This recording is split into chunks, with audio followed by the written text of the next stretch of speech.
For a long time, I didn't realize how much I was running from opportunity. Not because I didn't want it, but because no matter what I tried, I always felt like it would lead me back to the same pain and the same cycles I'd already been through. So I stayed with what was familiar, even when familiar hurt me. I told myself that it was easier to stay stuck than it was to face disappointment again. But when I finally decided to stop running, to stop letting that fear control me, that's when everything opened up in my life. I had sold the only car I had, crushed my pride. I bounced between friends' couches and wound up sleeping on a futon in my mom's tiny house. But ironically, that's when I was freed up the most to actually think about where my life was going, when I was in solidarity.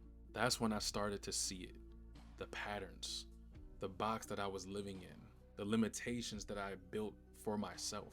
And I climbed out just long enough to look back and see the box and decide I can choose a different one.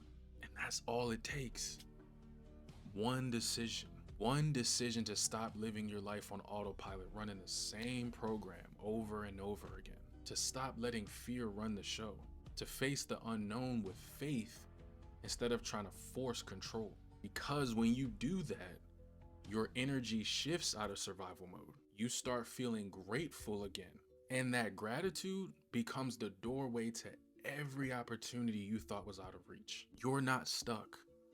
You're just one brave decision away from a completely different life.